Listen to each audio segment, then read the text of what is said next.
¿Qué significado tiene la risa en el cine? ¿Cómo fue que la comedia logró establecerse como un género cinematográfico en una época tan difícil para la humanidad? Bueno, para responder estas preguntas voy a utilizar a este gran hombre y su carrera como ejemplo. Pero antes, tenemos que retroceder en el tiempo, hasta finales del siglo XIX, porque en ese entonces la comedia no era algo bien visto para la sociedad. De hecho, en esa época lo serio había adquirido un valor positivo y lo cómico tomaba una connotación negativa. Una persona seria era sinónimo de inteligencia, madurez, de respeto, de formalidad, de sobriedad. En este contexto, lo serio estaba ligado a lo universalmente positivo.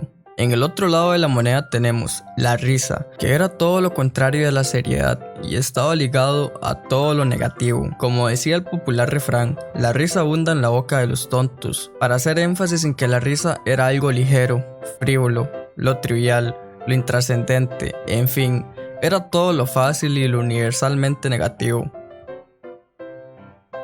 Pero, ¿a qué se debe este fenómeno social? Bueno, para explicar esto tenemos que ir aún más atrás en el tiempo, específicamente al momento de la aparición del hombre moderno, ya que con él vino acompañado el mito de la seriedad. Básicamente este mito consiste en lo que expliqué hace unos segundos, en ver la seriedad como algo positivo y asociarlo a un buen estatus social, y en ver lo cómico como algo negativo. La existencia de este mito creó un estereotipo que prohibía a la persona moderna manifestar su estado de bienestar por medio de la risa, convirtiéndose así en algo prohibitivo. La civilización moderna privilegió la tragedia sobre la comedia. Pero bueno, nos situamos en Francia a finales del siglo XIX, donde un hombre llamado Louis Lumière, sin saber la repercusión de lo que estaba por hacer, fue el inventor de las fotografías animadas. Su primer filme se llamó La salida de las fábricas.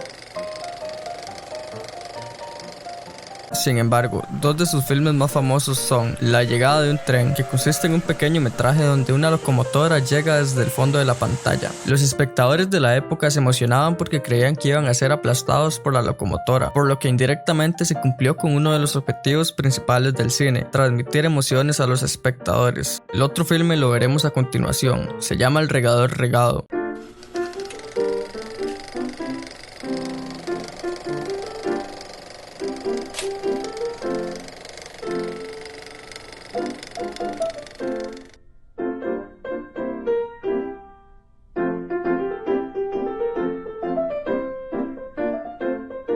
El éxito de este filme radica en que es cómico, provocaba risas en los espectadores. Y sin quererlo, este pequeño metraje abrió camino para las películas de arte y para la comedia en el cine.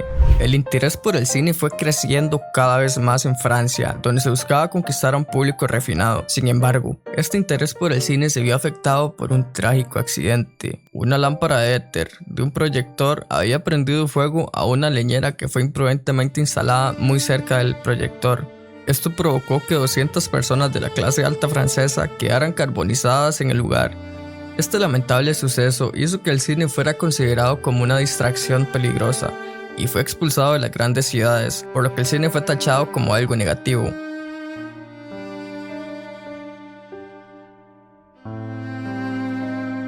De esta manera, el cine se volvió nómada. Los filmes ocuparon lugar en las ferias y los circos, al lado de las mujeres con barba y de los espectáculos irresponsables con animales salvajes. A pesar de las adversidades, el cine de feria hizo que pequeños productores franceses e ingleses se multiplicaran durante los primeros años del siglo XX. De esta manera nació la comedia cinematográfica inglesa y se desarrolló la persecución cómica.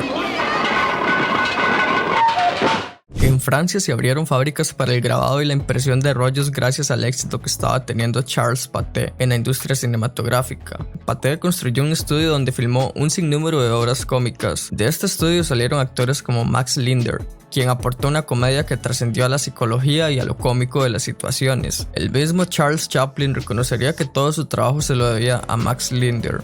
En Estados Unidos, la lucha de los productores independientes en contra de los monopolios culminó con la fundación de Hollywood. Una de las compañías que se instaló en el lugar fue Keystone, quien algunos años después contrata a un joven actor de vaudeville conocido como Charles Chaplin. Para ese entonces ya se conocía que la comedia era un compendio de conflictos según la fragilidad del humor y que en determinadas circunstancias hacer reír se fricciona con el dolor y con la tragedia. Pero, ¿existen símbolos universales para el humor? Ese conocimiento era el que Chaplin desarrollaba a la perfección. Elementos como el hambre, que es una necesidad universal, la pobreza, común en todas las partes del mundo, y los golpes y las caídas que siempre duelen sin importar la condición de clase. A partir de estos elementos universales se desarrolla el espectáculo cinematográfico de Chaplin, y en un entorno gris, manchado por 2 guerras mundiales, se empezó a ver la risa como una terapia, como filosofía, como conocimiento y como aliento espiritual para enfrentar la inseguridad de la existencia.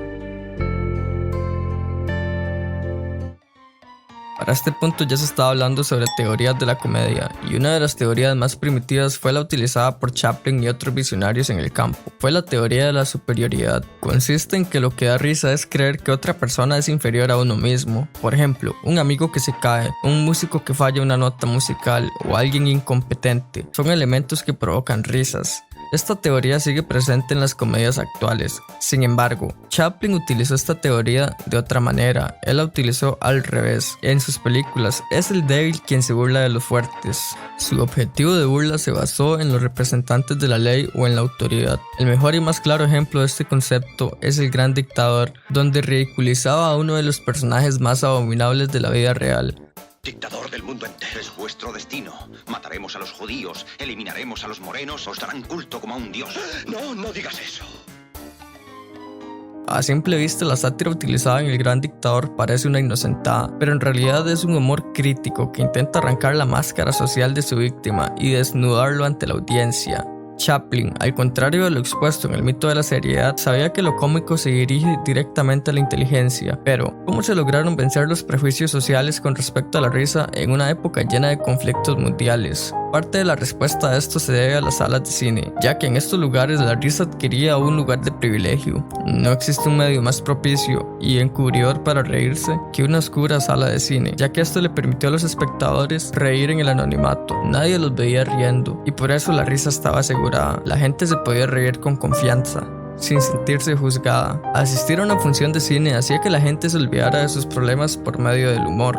Por esta razón, las risas que provocó Chaplin durante su carrera sirvieron de alivio para muchos problemas políticos, sociales y culturales que castigaban el mundo en esta primera mitad del siglo XX. Pero también era una posición filosófica que estimulaba en el espectador de la época nuevas ideas, nuevos conocimientos y sobre todo logró, poco a poco, ir debilitando el mito de la seriedad, para de esta manera consagrar a la comedia como uno de los principales géneros cinematográficos por excelencia. Y como decía el mismísimo Charles Chaplin, mirada de cerca, la vida es una tragedia, pero vista desde lejos parece una comedia. Si les gustó el video, los invito a suscribirse a mi canal. Muchas gracias por ver. Hasta la próxima.